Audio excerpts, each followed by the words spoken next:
Assalamualaikum warahmatullahi wabarakatuh. Halo semuanya, welcome back to my channel Inan Ari Sungkai, indahnya berbagi.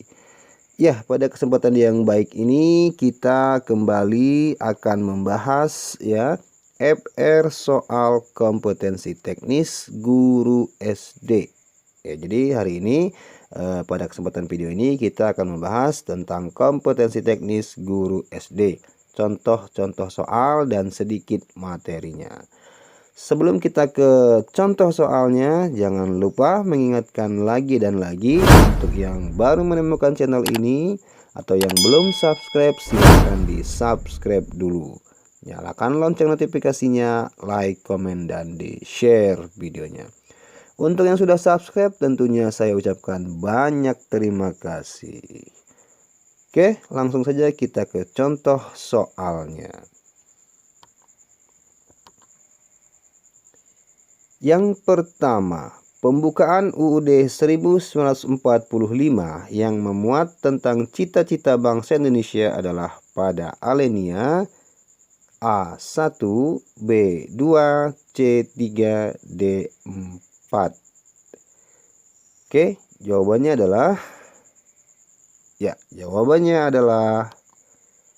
B, alinea kedua.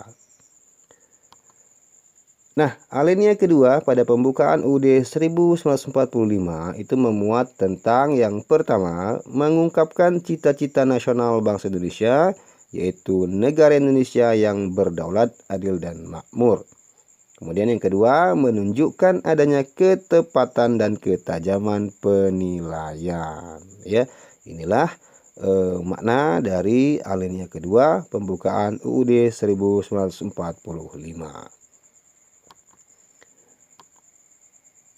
Nah, di sini ada 4 alinea ya.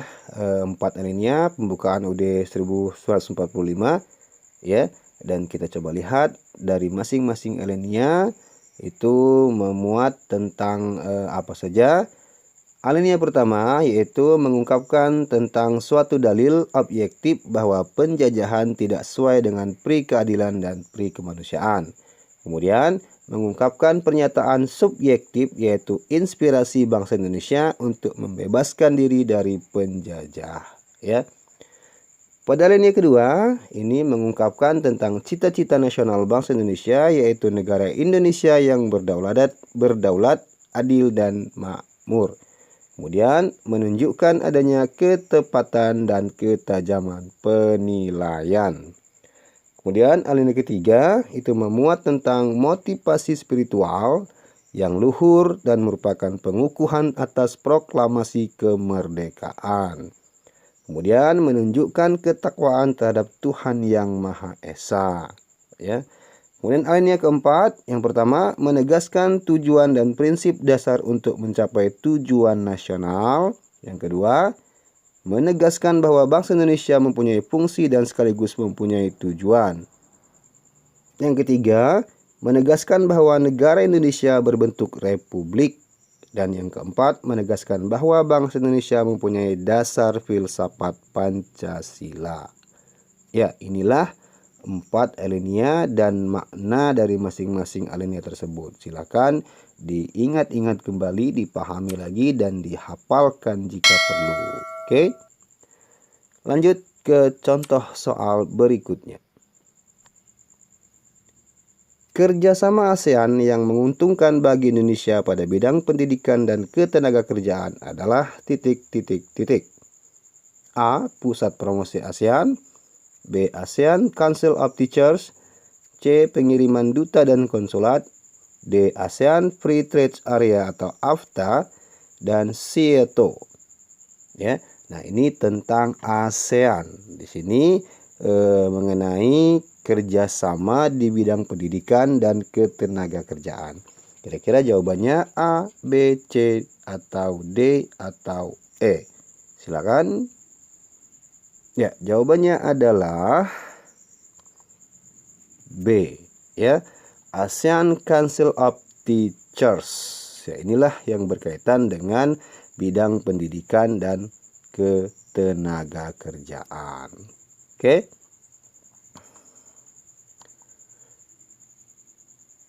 Soal selanjutnya masih tentang pembukaan UUD.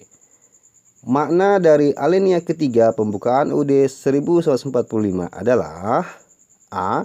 Pernyataan bangsa Indonesia bahwa penjajahan tidak sesuai dengan pri kemanusiaan dan pri keadilan. B. Memuat cita-cita negara Indonesia yaitu merdeka, bersatu, berdaulat, adil, dan makmur.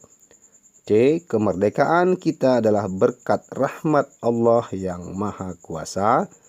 D. Tujuan negara Indonesia. E. Sistem pemerintahan negara. Oke, jawabannya kira-kira yang mana? Makna dari alinea ketiga pembukaan UUD 1945. Ya, jawabannya adalah C ya. Kemerdekaan kita adalah berkat rahmat Allah yang Maha Kuasa. Ya, diingat kembali yang tadi ya. Makna alinea ketiga. Ada dua. Yang pertama, memuat motivasi spiritual yang luhur dan merupakan pengukuhan atas proklamasi kemerdekaan. Yang kedua, menunjukkan ketakwaan terhadap Tuhan yang Maha Esa. Ya. Di sini ada motivasi spiritual yang luhur dan ketakwaan terhadap Tuhan yang Maha Esa. Oke, selanjutnya. Berikut ini kerjasama anggota ASEAN. 1. Pembentukan AFTA. 2. Pembentukan ZOPFAN. 3. Kerjasama proyek industri. 4. Pembentukan MEA. 5. Kerjasama ekonomi pariwisata.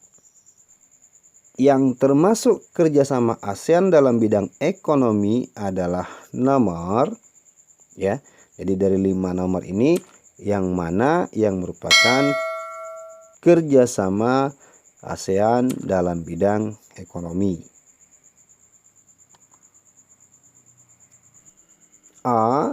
Nomor 1, 2, 3, dan 4. B. Nomor 1, 3, 4, dan 5. C. Nomor 2, 3, 4, dan 5. D. Nomor 1, 2, 4, dan 5.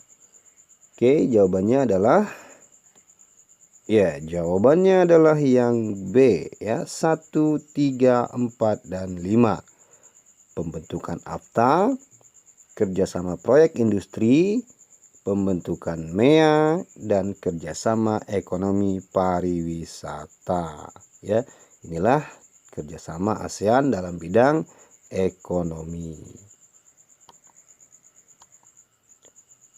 Nah, ini adalah bentuk-bentuk kerjasama ASEAN dalam bidang ekonomi.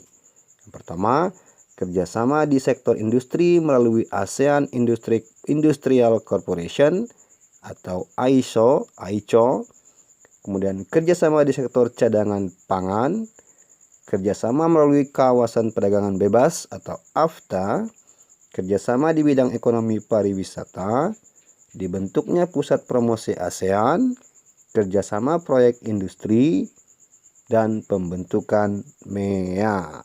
Ya, inilah bentuk-bentuk kerjasama ASEAN dalam bidang ekonomi. Dihafalkan dan diingat-ingat kembali ya. Soal selanjutnya.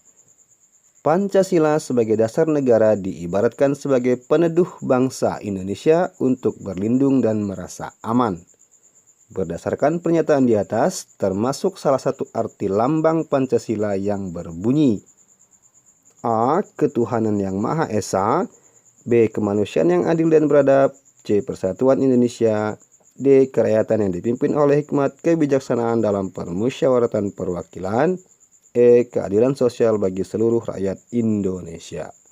Nah, soal ini ya berkaitan dengan Pancasila ya, yang menanyakan tentang salah satu arti lambang Pancasila yang berbunyi ya. Maksudnya arti lambangnya dan bunyinya apa. Oke. Jawabannya kira-kira A, B, C, D, atau E? Silakan. Iya, jawabannya adalah yang C ya. Persatuan Indonesia.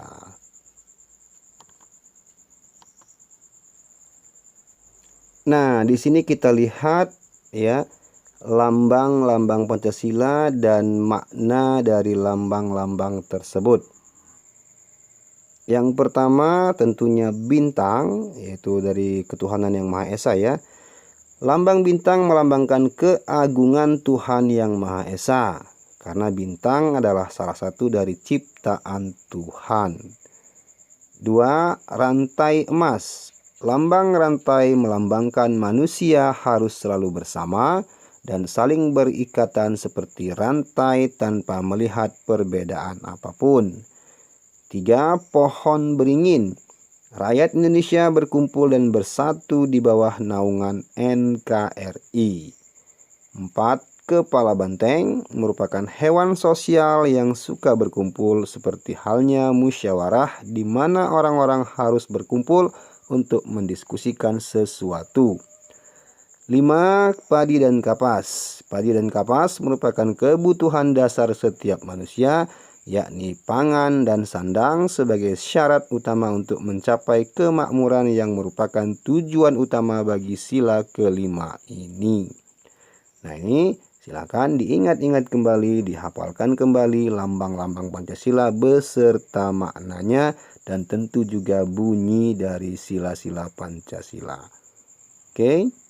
Ya, kita ke soal berikutnya.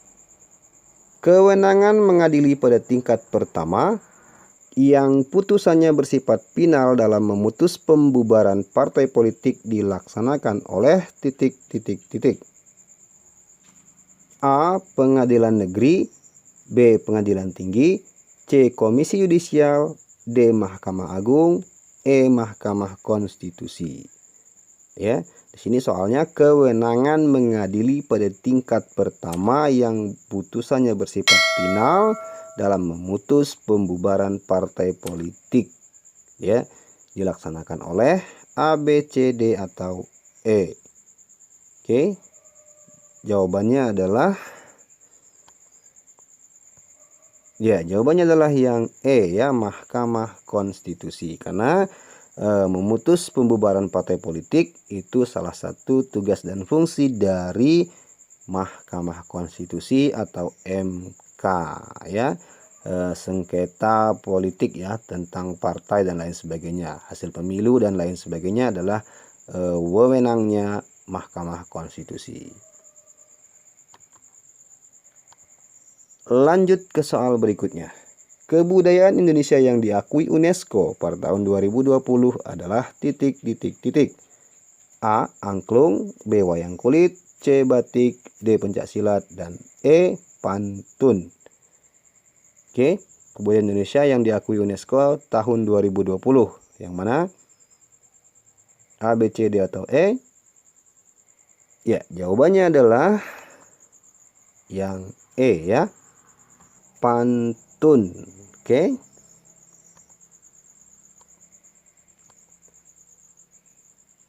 Ya, untuk wayang kulit itu diakui oleh UNESCO per tahun 2003, batik itu tahun 2009, angklung itu tahun 2010, pencaksilat 2019, dan pantun itu diakui oleh UNESCO pada tahun 2020 ya.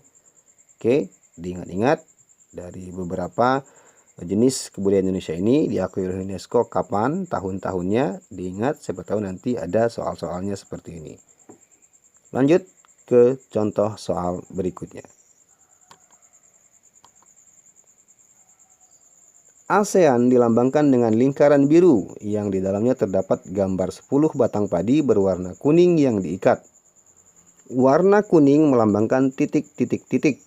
A. Semangat dan dinamisme, B. Kemakmuran negara anggota, C. Kekayaan, D. Kekuatan dan kestabilan, E. Kesucian. Ya, arti warna kuning pada lambang ASEAN. Oke, jawabannya adalah, silakan. Iya, jawabannya adalah yang B ya. Warna kuning melambangkan kemakmuran negara anggota. Di sini kita lihat makna logo ASEAN dari segi warna dan arti simbol ya.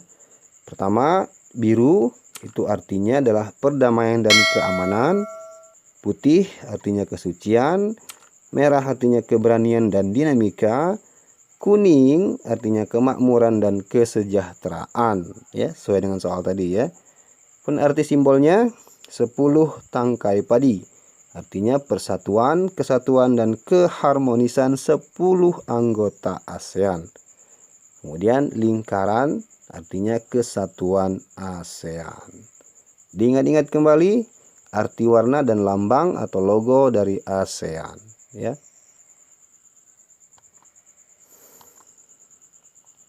Soal berikutnya masih berhubungan dengan ASEAN. 5 negara pemrakarsa berdirinya ASEAN adalah A. Indonesia, Malaysia, Filipina, Singapura, dan Vietnam. B. Indonesia, Malaysia, Filipina, Singapura, dan Thailand. C. Indonesia, Malaysia, Filipina, Singapura, dan Laos. D. Indonesia, Malaysia, Filipina, Singapura, dan Myanmar. 5 negara pemrakarsa berdirinya ASEAN. Kira-kira yang mana? A, B, C, atau D? Silahkan jawabannya adalah ya, yang B ya. 5 negara pemrakarsa berdirinya ASEAN adalah Indonesia, Malaysia, Filipina, Singapura, dan Thailand. Oke. Di sini kita lihat 5 negara dan tokohnya ya, tokoh pemrakarsa berdirinya ASEAN. 1 Indonesia, Adam Malik. 2 Filipina, Narciso Ramos. 3 Singapura, S. Rajaratnam. 4 Malaysia, Tun Abdul Razak. Dan yang kelima adalah Thailand, Thanat Khoman ya. Ini 5 negara dan tokohnya yang merupakan pemrakarsa berdirinya ASEAN. Ini dia tokoh-tokohnya ya, fotonya ya. Ada Malik, Tun Abdul Razak, S. Rajaratnam, Thanat Khoman, dan Narciso Ramos. Diingat-ingat kembali ya.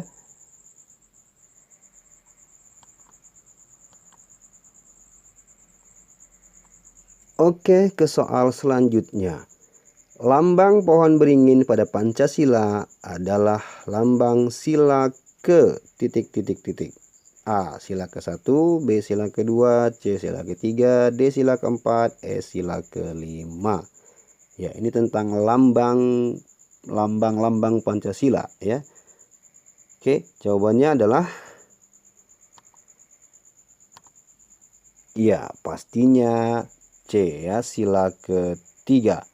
Pohon beringin adalah lambang Pancasila, sila ke-3. Ini dia, diingat-ingat kembali, jangan sampai lupa tentang lambang-lambang Pancasila. Ya, pertama bintang, ketuhanan yang Maha Esa. 2 rantai emas, kemanusiaan adil beradab. 3 pohon beringin, persatuan Indonesia.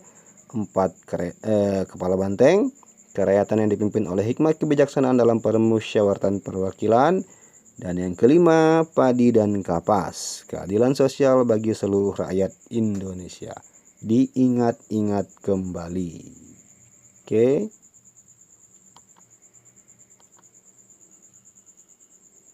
Selanjutnya, soal berikutnya.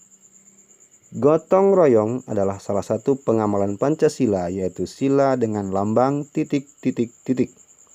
A. Bintang, B. Rantai, C. Pohon beringin, D. Kepala banteng, E. Padi dan kapas. Gotong royong ya, salah satu pengamalan Pancasila, sila keberapa dan lambangnya apa? Oke. Silakan. Ya, jawabannya adalah yang E ya. Padi dan kapas atau sila ke-5, keadilan sosial bagi seluruh rakyat Indonesia ya. Ingat, keadilan sosial bagi seluruh rakyat Indonesia atau sila ke-5 atau padi dan kapas lambangnya ya. Nah, di sini kita lihat lagi tentang pengamalan sila-sila Pancasila ya. Sila pertama lambangnya bintang, ketuhanan yang Maha Esa. Ya, di sini menjalin toleransi, saling menghormati kepercayaan masing-masing untuk membina kerukunan. Yang kedua ya, rantai sila kedua, kemanusiaan yang adil dan beradab, saling mencintai dan menumbuhkan rasa tenggang rasa serta menjunjung tinggi sikap kemanusiaan. 3. Pohon beringin sila ketiga, persatuan Indonesia, menempatkan persatuan bangsa, asas Bhinneka Tunggal Ika di atas kepentingan pribadi dan golongan. 4.